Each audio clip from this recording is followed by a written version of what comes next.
Raise your hand if the world is going to stop for you when you put in GTA 6. It's the biggest game launch of all time. We all know that's an absolute fact, and it hasn't even launched.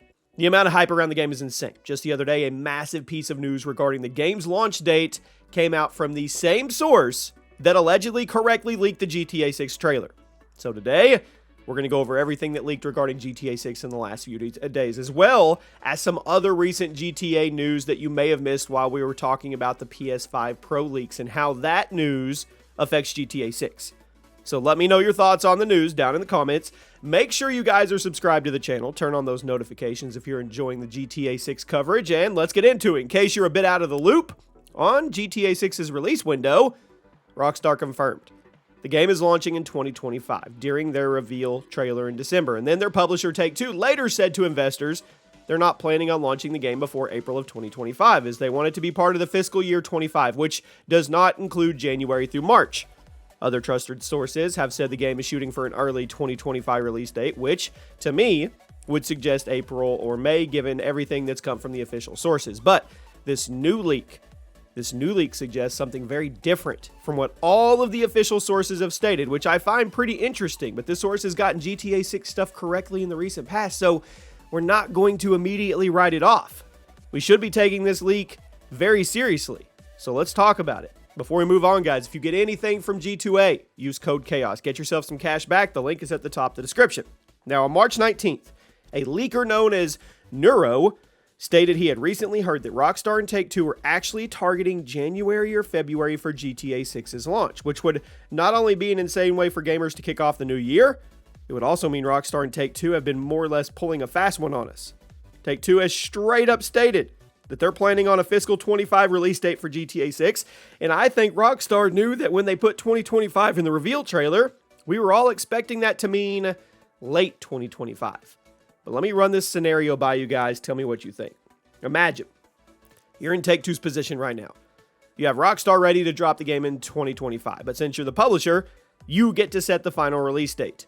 With the gaming landscape being what it is, you're planning on cranking up the marketing hype for roughly 9 to 12 months before launch, but shorter marketing campaigns are becoming commonplace in the gaming world. You also recently broke the internet with the release of GTA 6's first trailer, which didn't even go up as planned. It still broke view records. No matter when GTA 6 comes out or how long it's marketed for, people are going to show up. This is the most hyped game of all time, and you know what would be an absolutely insane thing? If Rockstar dropped a second trailer this summer, or maybe in December, and ended up with the bombshell that the game is less than 6 months from launch. Yeah, you heard me right. That would be insane. Now, on one hand, I think it's entirely possible that this January or February release window could be outdated information because you would think that Rockstar would want to tell people the game is closer than what we thought to hype them up. Take-Two is very likely going to try and hype this game up as much as humanly possible because we all know it's going to be the biggest game launch ever. But if Take-Two and Rockstar confirm the release date, and if it's less than 6 months from the announcement, that's going to create so much hype because fans would finally be able to say, the wait is almost over, which Rockstar fans almost never get to say. They don't. And on top of that, this is coming from the same source that correctly leaked the first trailer's release date, so we know they are either really good at guessing or they have some kind of insider that can feed them intel. Now, the good thing about this theory is that we're not very far away from it being confirmed one way or another. If GTA 6 is going to launch in January or February of 2025, Take-Two is inevitably going to confirm that before the end of this year. As hype as a GTA 6 shadow drop would be, I don't think there's any real chance of that happening. GTA 6 is going to get 1 to 2 months of aggressive, and I mean aggressive marketing at the very least, which means Take-Two has until the end of 2025 to confirm if the January-February theory actually holds water. So I guess, if you want to be super optimistic about this new leak, you can just tell yourself that it'll be confirmed either true or false within the next few months. Actually, within the next 9 months, yeah.